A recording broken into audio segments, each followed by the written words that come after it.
నమస్కారం. Real news వార్తలకు స్వాగతం. ముందుగా వార్తలోని ముఖ్యాంశాలు. కల్వకుంట్ల కుటుంబంపై నాయుడి రాజేందర్ రెడ్డి వ్యాఖ్యలు. కల్వకుంట్ల కుటుంబానికి రాజకీయ బహిష్కరణ తప్పదని వెల్లడి. ఒకప్పుడు కాళ్లు పట్టుకుని ఇప్పుడు విమర్శలు చేస్తున్నారని ఫైర్. తెలంగాణ ఉద్యమంలో కేటీఆర్ ఎక్కడాని ప్రశ్నించిన నాయుడి రాజేందర్ రెడ్డి. ప్రజల పక్షాన పోరాడేది బీజేపీ మాత్రమే అన్న రఘునందన్ రావు. ప్రజల విశ్వాసం కోల్పోయిన కాంగ్రెస్ అని వ్యాఖ్యలు. హామీలు అమలు చేయడంలో కాంగ్రెస్ విఫలమైందని విమర్శ. ప్రజల కోసం పోరాడే ఏకైక పార్టీ బీజేపీ అని వెల్లడి. నీటి ప్రాజెక్టుల విమర్శలకు చంద్రబాబు కౌంటర్. నీటి అంశాల్లో రాజకీయాలు చేయొద్దని చంద్రబాబు సూచన. దేవాదుల కల్వకుర్తి ప్రాజెక్టులు నేనే ప్రారంభించానన్న చంద్రబాబు. దూరాల నీటితో మహబూబ్నగర్కు సరఫరా చేశామని వ్యాఖ్య. పోలవరం మిగులు నీటిపై అభ్యంతరాలు సరికాదన్న చంద్రబాబు. రాయలసీమ గొంతు కోసారని చంద్రబాబు రేవంత్ పై అవినాష్ వ్యాఖ్యలు. సీమకు రావాల్సిన 111 టీఎంసీలు ఎక్కడాని ప్రశ్న. జల హక్కులపై కేంద్రం స్పష్టత ఇవ్వాలని డిమాండ్. రాజకీయాల కోసం సీమను బలి చేస్తున్నారని వ్యాఖ్య. వైసీపీ రాజకీయ భవిష్యత్తు ముగింపు దశలో ఉందని దీపక్ రెడ్డి విమర్శలు. రెడ్ బుక్ రాజ్యాంగం అంటూ వైసీపీ నాటకం ఆడుతోందని వ్యాఖ్య. ప్రజలను తప్పుదో పట్టించే డ్రామాలు ఆడుతోందని దీపక్ విమర్శ. వైసీపీ ప్యాకప్ కు సిద్ధమైందని వెల్లడి. జనగాం సభలో కేటీఆర్ చేసిన వ్యాఖ్యలు మతి లేకుండా అహంకారంతో మాట్లాడినట్టుగా ఉన్నాయని సంపత్ కుమార్ తీవ్రంగా మండిపడ్డారు. రాహుల్ గాంధీ, ముఖ్యమంత్రి రేవంత్ రెడ్డిపై కేటీఆర్ చేసిన వ్యాఖ్యలను తాను తీవ్రంగా ఖండిస్తున్నానన్నారు. అరవడాలు కరవడాల రాజకీయాలకి ఇటీవల ఎన్నికల్లో ప్రజలు గుణపాఠం చెప్పారని గుర్తు చేశారు. అసెంబ్లీలో కూడా కేటీఆర్ తీవ్ర పదజాలం వాడుతున్నారని, ఇది సభా సంప్రదాయాలకు విరుద్దమన్నారు. ఈ అంశంపై సభా హక్కుల ఉల్లంఘన నోటీసులు ఇచ్చి విచారణ చేయాలని స్పీకర్ను కోరినట్లు తెలిపారు. రాజకీయ విమర్శలకు కూడా హద్దులుంటాయని, ప్రజాస్వామ్యాన్ని గౌరవించాల్సిన బాధ్యత ప్రతి నాయకుడిపై ఉందని సంపత్ కుమార్ స్పష్టం చేశారు. నిన్న జనగామలో జరిగినటువంటి బీఆర్ఎస్ సమావేశంలో మాజీ మంత్రివర్యులు కల్వకుంట్ల తారక రామారావు గారు మాట్లాడిన భాష గాని పద్ధతి గాని పరిశీలిస్తే మితిమీరి మతి తప్పి బల్పెక్కువ మాట్లాడినట్టుగా తెలుస్తా ఉంది స్పష్టంగా. ఎవరి గురించి మాట్లాడుతా ఉన్నాం, ఏ స్థాయిలో మాట్లాడుతున్నాం, మన స్థాయి ఏంది అనేటువంటి విచక్షణ కోల్పోయి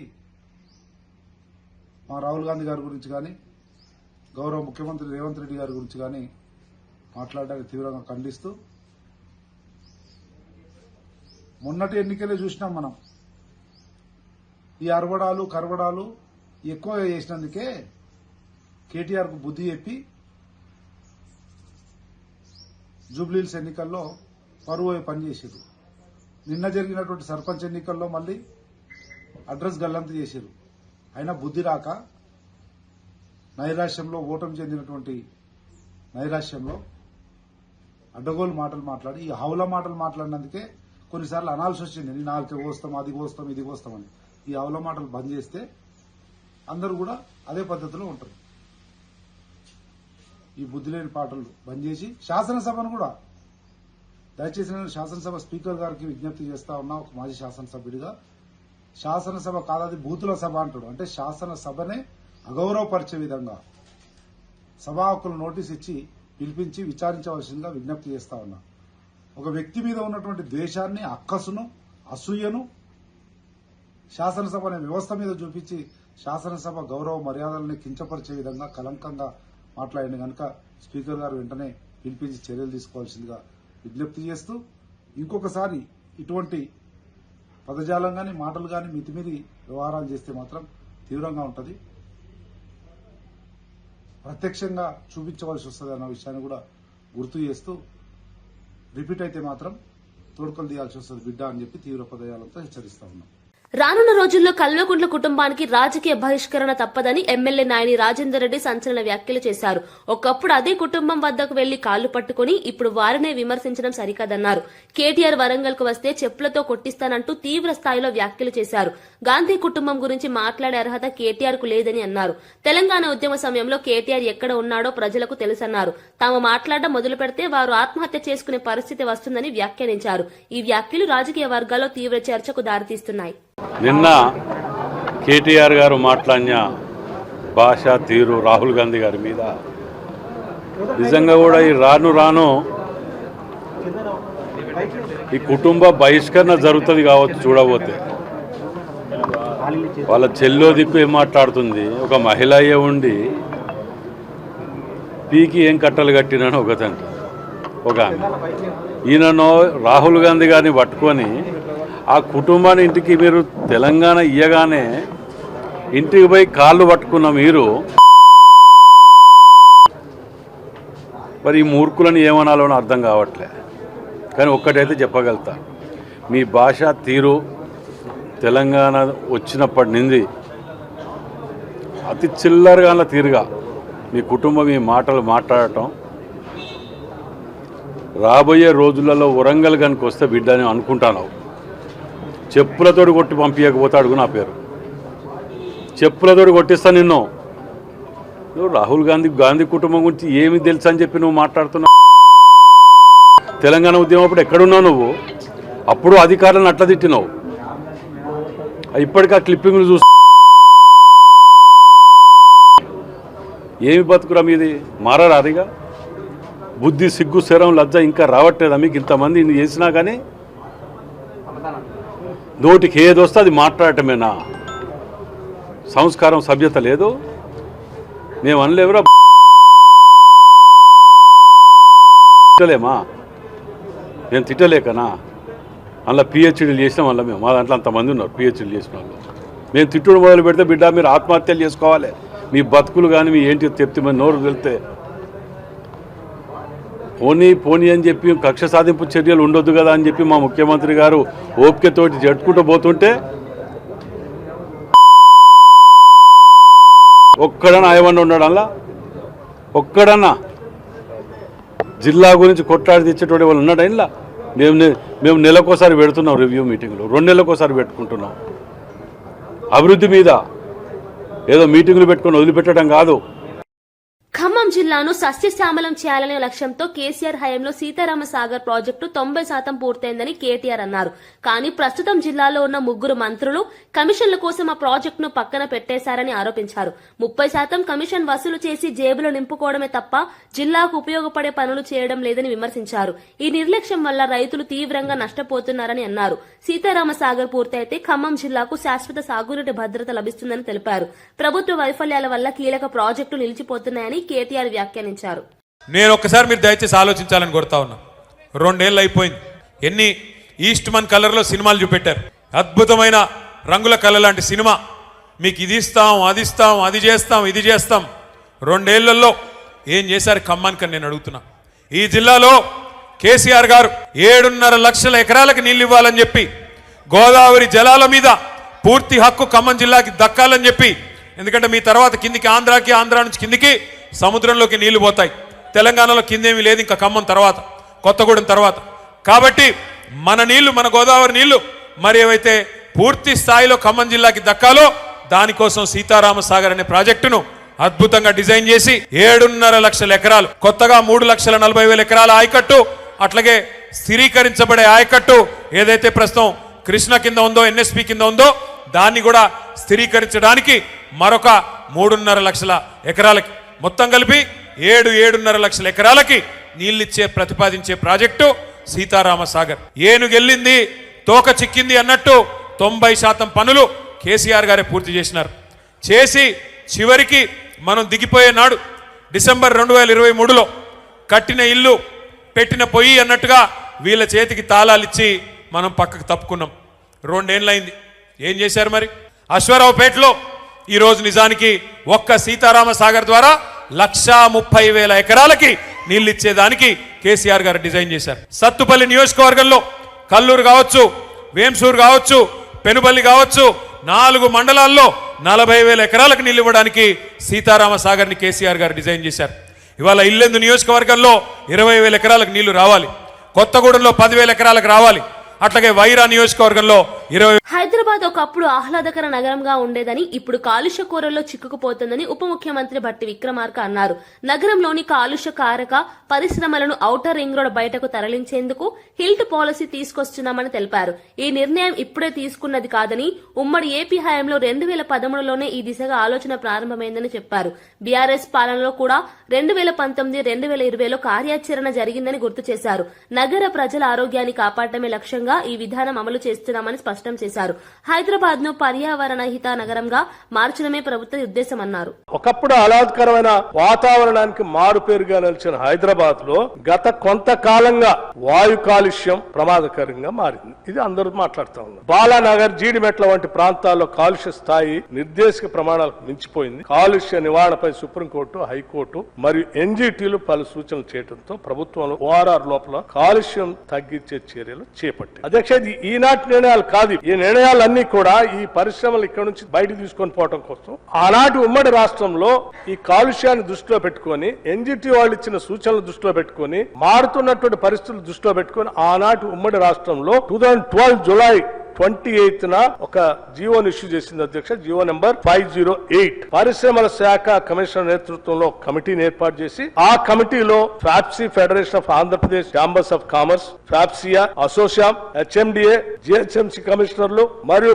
pollution control board member secretary సభ్యులుగా వేసి ఈ ఎన్జిటి, హైకోర్టు, సుప్రీంకోర్టు ఇచ్చిన సూచనల పైన ఈ పరిశ్రమ పైన ఒక విధానపరమైన నిర్ణయాలు తీసుకొని చెప్పండి అని ఒక కమిటీ, ఆ కమిటీ వాళ్ళంతా కూర్చొని ఒక విధానపరమైన నిర్ణయం తీసుకొని అదే 2013లో ఒక నిర్ణయం తీసుకొని ప్రభుత్వ దృష్టి తీసుకొచ్చి ఒక జియో ఇష్యూ చేశారు. ఆ జియో ఏంటంటే జియో ఎంఎస్ నెంబర్ 20 నగరంలోని కాలుష్య కారక పరిశ్రమలకి ఓఆర్ఆర్ బయటికి పంపించాలని నిర్ణయించింది. దానికి అనుగుణంగా తెలంగాణ రాష్ట్ర పరిశ్రమ మౌలిక సదుపాయాల అభివృద్ధి సంస్థ నగర బయట ఆధునిక పర్యావరణ హిత పరిశ్రమ పార్కులకు అభివృద్ధి చేయాలని నిర్ణయం చేసింది. అధ్యక్ష, ఇది ఆనాడు ఉమ్మడి రాష్ట్రంలో 2012-13 తీసుకున్న నిర్ణయం. ఆ తర్వాత రాష్ట్ర బైఫర్కేషన్ జరిగింది. కడప డిఆర్సీ సమావేశంలో రాయలసీమ లిఫ్ట్ ఇరిగేషన్ అంశంపై YCP MP YS Avinash Reddy తీవ్రంగా స్పందించారు. చంద్రబాబు నాయుడు, రేవంత్ రెడ్డి కలిసి రాయలసీమ గొంతు కోశారని ఆరోపించారు. సీమకు హక్కుగా రావాల్సిన 111 టీఎంసీల నీరు రావడం లేదని అన్నారు. ఈ అన్యాయంపై కేంద్ర, రాష్ట్ర ప్రభుత్వాలు స్పష్టత ఇవ్వాలని డిమాండ్ చేశారు. రాయలసీమ ప్రజలు తీవ్ర నీటి సమస్యలతో బాధపడుతుంటే రాజకీయ లాభాల కోసం ప్రాజెక్టులను అడ్డుకుంటున్నారని విమర్శించారు.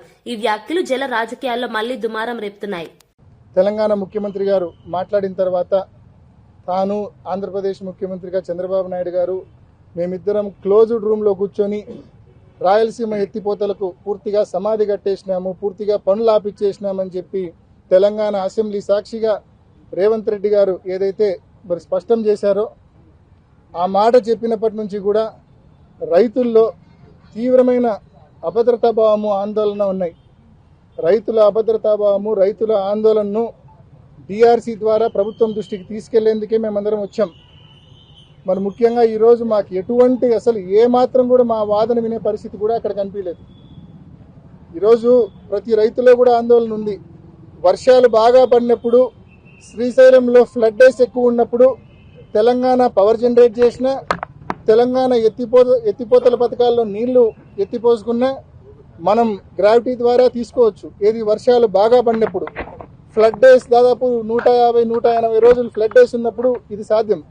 కానీ ఫ్లడ్ డేస్ తక్కువ ఉన్నప్పుడు మన పరిస్థితి చాలా ఘోరంగా ఉంటుంది.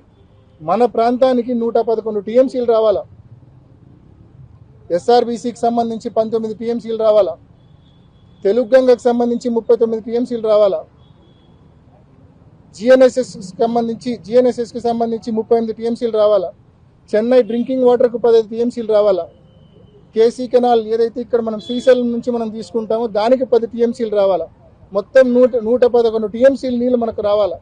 మొత్తం కేసీ కెనాల్ రైతాంగం, జిఎన్ఎస్ఎస్ కింద ఆయకట్టు రైతాంగం, తెలుగు గంగ ఆయకట్టు అంటే బ్రహ్మం సాగరు, SR1, SR2 రైతాంగం, ఇన్ని లక్షల మంది రైతులు వీటి మీద ఆధారపడి ఉన్నారు. మరి ఇంత పెద్ద అంశాన్ని ఏమాత్రం అంటే మేము చర్చ మొదలు పెడితే 2 నిమిషాలు మా వాదన వింటానే రివర్స్ ఎదురుదాడికి మళ్ళా మేము సమాధానం ఇస్తే డైవర్షన్. రాష్ట్రంలోని క్రీడాకారులను అంతర్జాతీయ స్థాయికి తీసుకెళ్లేందుకు ప్రభుత్వం కృషి చేస్తోందని క్రీడల యువజన సర్వీసుల శాఖ మంత్రి వాకిరి శ్రీహరి తెలిపారు. క్రీడలకు అవసరమైన మౌలిక వసతులు, శిక్షణ కేంద్రాల అభివృద్ధిపై ప్రత్యేక దృష్టి పెట్టామని చెప్పారు. ప్రతిభావంతులైన క్రీడాకారులకు ఆర్థిక సహాయం, కోచింగ్ సదుపాయాలు అందిస్తున్నట్లు తెలిపారు. గ్రామీణ ప్రాంతాల నుంచి అంతర్జాతీయ స్థాయి క్రీడాకారులు రావాలన్నదే ప్రభుత్వ లక్ష్యమన్నారు. యువత క్రీడల్లో రాణిస్తే రాష్ట్రానికి గౌరవం పెరుగుతుందని పేర్కొన్నారు. స్పోర్ట్స్ పర్సన్ కి అవకాశం వచ్చినప్పుడు వాళ్ళని ప్రతిభ చూపించాలా, అవకాశాన్ని క్రియేట్ చేయాలా, వెతకాలా, వచ్చినప్పుడు పరిపూర్ణంగా అవకాశాన్ని వాడుకోవాలా. క్రీడలలో మీరు నైపుణ్యం కనబరచండి. మీకంతా తెలుసు, దిక్కత్ జరీన్ గాని లేకపోతే సిరాజ్ గాని డిఎస్పీ జాబ్లు ఇచ్చి వాళ్ళని సత్కరించుకున్నాం. ఇంకా చాలా మందికి ప్రోత్సాహకరమైనటువంటి అన్ని అంశాల పట్ల ఆర్థిక సాయం కూడా చేస్తా ఉన్నాం. మీ ఆటలు ఇక్కడ భద్రాద్రి కొత్తగూడ వరకే, మణుగూరు వరకే ఉండకూడదు. ఇక్కడ నుంచి రాష్ట్రానికి దేశానికి కూడా ఆడేటువంటి స్థైర్యం, ధైర్యం, నైపుణ్యం నేను అనుకుంటున్నా మణుగూరులో ఉంది అని నేను విశ్వసిస్తా ఉన్నా. మీరు ఖచ్చితంగా ఫస్ట్ లో ఉంటారని ఆశిస్తూ మీ అందరికీ కూడా బ్లెస్సింగ్స్ తెలియజేస్తూ ముగిస్తా ఉన్నా. జై హింద్, జై భారత్. మన సంస్కృతి సంప్రదాయాలను ప్రపంచానికి చాటేలా అంతర్జాతీయ ఫెస్టివల్స్ నిర్వహిస్తున్నామని పర్యాటక శాఖ మంత్రి జూపల్లి కృష్ణారావు తెలిపారు. సంక్రాంతి సందర్భంగా సికింద్రాబాద్ పరేడ్ గ్రౌండ్స్ లో కైట్ ఫెస్టివల్ నిర్వహిస్తున్నట్లు వెల్లడించారు. ఈ కార్యక్రమం ద్వారా పర్యాటకాన్ని ప్రోత్సహించడమే కాకుండా స్థానిక కళాకారులకు అవకాశాలు కల్పిస్తున్నామని చెప్పారు. విదేశీ పర్యాటకులను ఆకర్షించేలా ఈవెంట్లు రూపకల్పన చేస్తున్నామని తెలిపారు. తెలంగాణ పండుగల గొప్పతనాన్ని అంతర్జాతీయ స్థాయిలో ప్రదర్శించడమే లక్ష్యమన్నారు. ఈ యొక్క కల్చరల్ యొక్క కైట్ ఫెస్టివల్ కూడా పెద్ద ఎత్తున నిర్వహించే కార్యక్రమం చేస్తా ఉన్నాం. సికింద్రాబాద్ పరేడ్ కోర్సులో పెద్ద ఎత్తున చేసే ఏర్పాటు చేస్తా ఉన్నాం. ఇందులో ఈ అన్ని దేశాలు సుమారుగా 19 దేశాలకు చెందినటువంటి 40 మంది అంతర్జాతీయ కైట్ ఫ్లైయర్స్, అట్లాగే మన దేశం నుంచి కూడా సుమారుగా 15 రాష్ట్రాల నుంచి ఈ యొక్క స్పెషలిస్ట్ అవుతుందో ఈ కైట్ ఫ్లైయర్స్ పాల్గొంటా ఉన్నారు. అట్లాగే నైట్ టైం, రాత్రి వేళల్లో ఏది వెలుగులు విరజిమ్మే విధంగా యొక్క నైట్ ఫ్లయింగ్ యొక్క పతంగుల్ని మనం ఏర్పాటు చేస్తా ఉన్నాం. ఇటీవల జరిగిన ప్రెస్ మీట్ లో ఎమ్మెల్సీ దీపక్ రెడ్డి వైఎస్సార్ కాంగ్రెస్ పార్టీపై తీవ్ర విమర్శలు చేశారు. వైసీపీ ప్యాకప్ అయ్యేందుకు సిద్దంగా ఉందని వ్యాఖ్యానించారు. రెడ్ బుక్ నే తమ రాజ్యాంగమని చెప్పుకోవడం రాజకీయ నాటకమని విమర్శించారు. ప్రజలను తప్పుదోవ పట్టించేందుకు డ్రామాలు చేస్తున్నారని ఆరోపించారు. పార్టీ రాజకీయ భవిష్యత్తు ముగింపు దశకు చేరిందని వ్యాఖ్యానించారు. ఈ వ్యాఖ్యలు రాష్ట్ర రాజకీయాల్లో హాట్ టాపిక్ గా మారాయి. కొట్టుకోబోయింది. టీబీ డ్యామ్ గేటు సమస్య వచ్చింది. శ్రీశైలంలో ప్లంజ్ పూల్ వల్ల ఆ డ్యామే రిస్కులో పడే పరిస్థితి వచ్చింది. ఎందుకు ఈ విధంగా చూస్తే అనేక ప్రాజెక్ట్స్కి మీరు కనీసం మెయింటెనెన్స్కి కూడా డబ్బులు ఇవ్వలేదు. మీరు కొత్తగా కట్టే సంగతి పక్కన పెట్టండి. అదే తెలుగుదేశం ప్రభుత్వం ఇప్పుడు కూటమి ప్రభుత్వం అధికారంలోకి వచ్చిన తర్వాత టీబీ డ్యామ్కి 54 కోట్లు ఇచ్చినారు, అలగనూరుకి 36 కోట్లు, గోరకల్లుకి 55 కోట్లు, ఔకుకి 5 కోట్లు, శ్రీశైలం ప్రాజెక్ట్కి 203 కోట్లు ఆల్రెడీ పేమెంట్ అయిపోయింది. మెయింటెనెన్స్ పనులు అయిపోయినాయి. ఏది ఈ తక్కువ టైంలోనే. అదే 5 సంవత్సరాలు మీరు ఎందుకు చేయలేకపోయినారు, ఎందుకు ఇవ్వలేదు, దయచేసి ఎవరన్నా చెప్పగలిగిన పరిస్థితిలో ఉండారా నేను ప్రశ్నిస్తున్నాను. అదే హంద్రీనివా సృజల సవంతి ఆ కెనాల్ కెపాసిటీ అనేది రాయలసీమకి చాలా ఇంపార్టెంట్. 1700 క్యూసెక్స్ గతంలో ఉంటే కొంచెం కెనాల్ వైడనింగ్ చేస్తుంటే 3500 క్యూసెక్స్ దాకా తీసుకుపోవచ్చు కెపాసిటీ. దాదాపు రోజుకి ఒక అర్ధ టీఎంసీ దాకా మనము నీళ్లు దాంతో నుంచి రావచ్చు. అదేం పెద్ద కష్టమైన పని కూడా కాదు, జస్ట్ కెనాల్ వైడనింగే. ఎందుకు 5 సంవత్సరాలు మీరు చేయలేకపోయినారు అని చెప్పి నేను ఈరోజు సూటిగా ప్రశ్నిస్తున్నాను. ఏ మాత్రం మీకు రాయలసీమ మీద కొంచెమన్నా ప్రేమ ఉందా? రాయలసీమకి అన్యాయం చేసిన వాళ్ళు కాదా అని చెప్పి నేను ప్రశ్నిస్తున్నాను. తెలుగుదేశం కూటమి ప్రభుత్వం ఇప్పుడు రాగానే దాదాపు వార్ ఫుటింగ్లో కొన్ని రోజుల్లోనే దాదాపు 3800 కోట్లు ఖర్చు పెట్టి 700 కిలోమీటర్లు ఆ కెనాల్ అంతా ఈరోజు పర్ఫెక్ట్ కండిషన్లోకి తీసుకొని వచ్చి 3 జిల్లాలకి నీళ్లు అందిస్తూ చివరిగా ఉండే కుప్పమికి కూడా ఈరోజు నీళ్లు పోతున్నాయి అంటే అది తెలుగుదేశం పార్టీ కూటమి ప్రభుత్వం ఈరోజు చేసిన అద్భుతమైన పని. ఎందుకు మీరు గతంలో చేయలేకపోయినారు 5 సంవత్సరాలైనా కానీ అని చెప్పి నేను ఈరోజు ప్రశ్నిస్తున్నాను. అదేవిధంగా తమాషా ఏంటంటే ఎలక్షన్స్ ముందు కుప్పమికి నేను నీళ్లు ఇస్తున్నానని చెప్పి ఒక సినిమా సెట్టింగ్ వేసి ఒక డ్రామా చేసి జగన్మోహన్ రెడ్డి కరెక్ట్ సాయంత్రానికి ఆ నీళ్లు ఆయన వెళ్ళిపోగానే ఆ సినిమా సెట్టింగ్ కూడా ఎత్తేసుకొని వెళ్ళిపోయినారు. అంటే ఇది మోసం చేసినట్టు కాదా రాయలసీమ ప్రజల్ని, కుప్పం ప్రజల్ని అని చెప్పి నేను ఈరోజు ప్రశ్నిస్తున్నాను. ఇప్పుడు మనం శ్రీశైలం డ్యామ్ బ్యాక్ వాటర్స్ నుంచి చూస్తే తెలంగాణ వాళ్ళు 800 ఫీట్స్ నుంచి నీళ్లు తీసుకోగలుగుతారు. కానీ మనం ముచ్చిమర్రి లిఫ్ట్ మీరు చూస్తే 798 ఫీట్ నుంచే మనము నీళ్లు తీసుకోగలుగుతాం. అటువంటి ముఖ్యమైన ముచ్చిమర్రి ప్రాజెక్టుకి కరెంటు బిల్లులు కూడా హుజురాబాద్ జమ్మికుంట మున్సిపాలిటీల అభివృద్ధి కావాలంటే బీజేపీకి అవకాశం ఇవ్వాలని కేంద్ర హోంశాఖ సహాయ మంత్రి బండి సంజయ్ అన్నారు. కేంద్ర ప్రభుత్వ పథకాలను సమర్థంగా అమలు చేయగలిగేది బీజేపీనేనని చెప్పారు. స్థానిక మౌలిక వసతులు, ఉపాధి అవకాశాల కల్పనలో బీజేపీ నాయకత్వం కీలక పాత్ర పోషిస్తుందని తెలిపారు. ప్రజలు మార్పు కోరుకుంటున్నారని, రాబోయే ఎన్నికల్లో బీజేపీకి మద్దతు ఇవ్వాలని ఆయన పిలుపునిచ్చారు. గవర్నమెంట్ డిగ్రీ కాలేజ్ ఈ గ్రౌండ్ లో ట్రాక్ ఏర్పడేయాలని చెప్పి గతంలో చాలా మంది ప్రతిపాదనలు వచ్చినాయి. కేంద్ర ప్రభుత్వానికి ఆ ప్రతిపాదన పంపించిన వెంటనే 6,50,00,000 ఆల్రెడీ శాంక్షన్ చేయడం జరిగింది. దురదృష్టవశాత్తు పోయినసారి అభివృద్ధి చేద్దామని సహకరించే వాళ్ళు లేరు, ప్రతిపాదనలు ఇచ్చే వాళ్ళు కూడా లేరు. కాబట్టి ఈ జమ్మికుంట హుజాబాద్ మున్సిపాలిటీస్ ను మాకు అప్పచెప్పండి, కేంద్రం నుంచి నిధులు తీసుకొచ్చే బాధ్యత మాది, రాష్ట్ర ప్రభుత్వం నిధులు ఇవ్వని చెప్పి క్లియర్ చెప్పింది. కాబట్టి నిధులు ఇచ్చేది కేంద్ర ప్రభుత్వం, కాబట్టి నిధులు తీసుకొచ్చేది ఇప్పుడు కేంద్ర ప్రభుత్వం యొక్క సహకారం తప్ప వేరే ఆశలు దేనే లేవు. ప్రజాశాంతి పార్టీ అధ్యక్షుడు కేఏ పాల్ మరోసారి సంచలన వ్యాఖ్యలు చేశారు. ఒక్క ప్రార్థన చేస్తే అప్పటి ముఖ్యమంత్రి వైఎస్ రాజశేఖర రెడ్డికి ఏ విధంగా పరిస్థితులు మారాయో అదే తరహా పరిస్థితి ప్రస్తుతం చంద్రబాబు నాయుడుకి కూడా తప్పదని చెప్పారు. రాజకీయాల్లో అధికారం శాశ్వతం కాదని, ప్రజలను మోసం చేసిన వారిని దేవుడు కూడా క్షమించడని తెలిపారు. అలాగే వైఎస్ జగన్మోహన్ రెడ్డి పాలనపై కూడా తీవ్ర వ్యాఖ్యలు చేశారు. జగన్ ఏం తక్కువ తినలేదని, 5 లక్షల కోట్లకు పైగా అప్పులు చేసి రాష్ట్రాన్ని ఆర్థికంగా వెనక్కి నెట్టేశారని చెప్పారు. రాష్ట్ర భవిష్యత్తుతో ఆడుకున్న నాయకులు ప్రజల ఆగ్రహాన్ని తప్పించుకోలేరని స్పష్టం చేశారు. ₹1 ఇస్తాం, కేఏ పాల్ కవర్ చేయకండి. రాజశేఖర రెడ్డి TV5 నాయుడికి 6 కోట్లు ఇచ్చాడు, 6 ప్రోగ్రాంలు ఆపని. T5 నాయుడే చెప్పాడు నాకు, సార్ డబ్బులు సార్, మీ ప్రోగ్రాం క్యాన్సిల్ చేశారు సార్. అది కనీసం నీతిగా ఆయన ఒప్పుకున్నాడు. ఎవరికి ఎంత ఇస్తున్నాడో తెలుసు, ఆపేదేలా తగ్గేదేలా.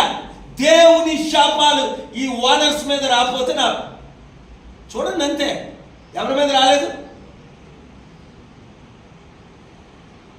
Thank you very much. BJP జాతీయ కార్యవర్గ సభ్యుడు రఘునందన్ రావు కాంగ్రెస్, బీఆర్ఎస్ పార్టీలపై తీవ్ర విమర్శలు చేశారు. ప్రజల్లో కాంగ్రెస్ పార్టీపై విశ్వసనీయత పూర్తిగా పోయిందని, ఇచ్చిన హామీలను అమలు చేయడంలో ఆ పార్టీ విఫలమైందని చెప్పారు.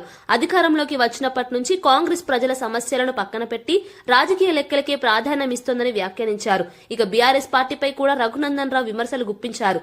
గత పాలనలో ప్రజలకు భారంగా మారిన పార్టీగా బీఆర్ఎస్ గుర్తింపు పొందిందని, అప్పులు, పన్నుల భారంతో ప్రజలను ఇబ్బందులకు గురి చేసిందని చెప్పారు.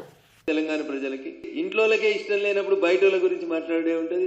టెక్నికల్ ఎవిడెన్స్ లేకుండా మీరు ఎన్ని గంటలు ప్రశ్నిస్తారు? ఆయా కంపెనీల సీఈఓలను పిలిచి వాళ్ళకు వచ్చిన లెటర్లని, మెయిల్లని తీసుకుంటే that will become a technical evidence. ఇలా కొండలరెడ్డి గారికి సిట్ నోటీసులు, రేపు హాజరు కావాలి. ఎల్లుండి కొండలరెడ్డి గారి డ్రైవర్ను ప్రశ్నించారు, అవతల ఎల్లుండి రేవంత్ రెడ్డి గారు గన్మెన్ను ప్రశ్నించారు.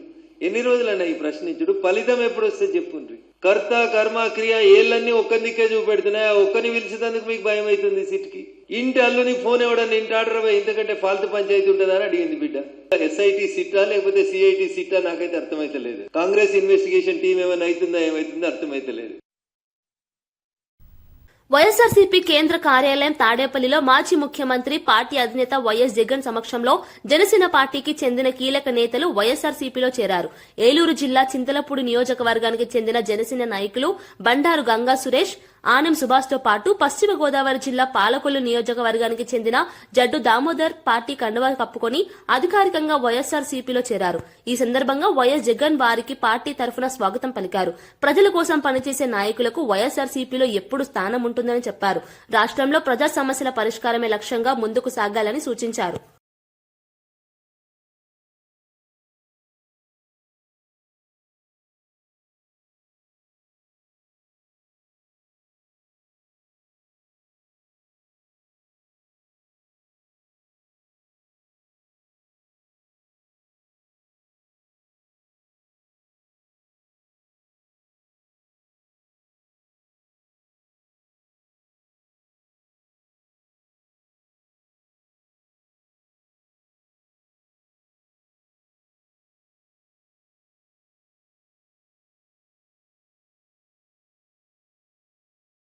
ముఖ్యమంత్రి చంద్రబాబు నాయుడు నీటి ప్రాజెక్టులు, అంతర్రాష్ట్ర అంశాలపై కీలక వ్యాఖ్యలు చేశారు. రాజకీయాలు చేయొద్దని తెలంగాణను కోరుతున్నానని, ప్రజల కోసం రాజకీయాలు చేస్తేనే మంచిదని చెప్పారు. గతంలో దేవాదుల, కల్వకుర్తి ప్రాజెక్టులను తానే ప్రారంభించారని గుర్తు చేశారు. RDS కు నీళ్లు రాకపోతే జూరాల నుంచి నీళ్లు తీసుకొచ్చి మహబూబ్ నగర్ కు సరఫరా చేశామని చెప్పారు. అలాగే నాగార్జున సాగర్ నుంచి నీళ్లు తీసుకొచ్చి హైదరాబాద్ కు అందించిన విషయాన్ని వివరించారు. పోలవరం ప్రాజెక్టుపై అభ్యంతరాలు చెప్పడం సరికాదని చంద్రబాబు స్పష్టం చేశారు. మిగిలిన నీటిని ఎవరైనా వినియోగించుకోవచ్చని, ఈ విషయంలో పోటీపడి మాట్లాడడం సరికాదని అన్నారు. నీటి సమస్యలపై అక్కడి ప్రజలు కూడా ఆలోచించాల్సిన అవసరం ఉందని చెప్పారు. Everything will be completed by January 27. All works will be completed by March 27. Phase 1. ఇవన్నీ మనం 41.15. ఆ తర్వాత ఏం చేయాలి? ఫేజ్ 2కి వెళ్తాం. మెయిన్ వైల్ ఏం చేయాలి వర్కౌట్ చేస్తాం. కానీ ఈరోజు ఫేజ్ 1 మనం పూర్తి చేసుకుంటే ఆపరేషనలైజ్ అవుతుంది ముందు. దీనికి ల్యాండ్ ఎక్విజిషన్ ఇవన్నీ కూడా కంప్లీట్ చేసుకుంటే కనీసం 119 టీఎంసీ నీళ్లు మనం ఇంపౌండ్ చేసుకోవచ్చు. గ్రావిటీతో ఈ నీళ్లు అన్ని ప్రాంతాలకు తీసుకునే అవకాశం ఉంటుంది. That is where we are working. వార్తలు ముగించే ముందు ముఖ్యాంశాలు మరోసారి. కల్వకుంట్ల కుటుంబంపై నాయుడి రాజేందర్ రెడ్డి వ్యాఖ్యలు. కల్వకుంట్ల కుటుంబానికి రాజకీయ బహిష్కరణ తప్పదని వెల్లడి. ఒకప్పుడు కాళ్లు పట్టుకుని ఇప్పుడు విమర్శలు చేస్తున్నారని ఫైర్.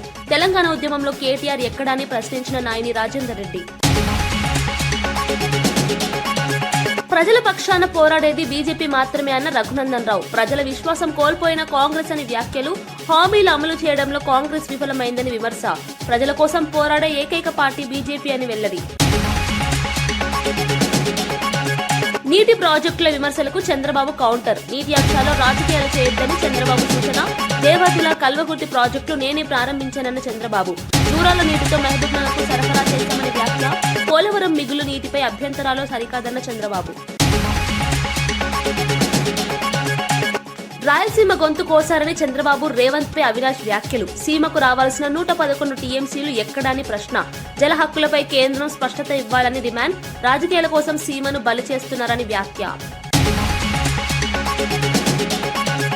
వైసీపీ రాజకీయ భవిష్యత్తు ముగింపు దశలో ఉందని దీపక్ రెడ్డి విమర్శలు. రెడ్ బుక్ రాజ్యాంగం అంటూ వైసీపీ నాటకం ఆడుతోందని వ్యాఖ్య. ప్రజలను తప్పుదోవ పట్టించే డ్రామాలు ఆడుతోందని దీపక్ విమర్శ. వైసీపీ ప్యాకప్ కు సిద్ధమైందని వెల్లడి. ఇవి ఈనాటి వార్తా విశేషాలు. మరో బులెటిన్ లో మళ్ళీ కలుద్దాం. నమస్కారం.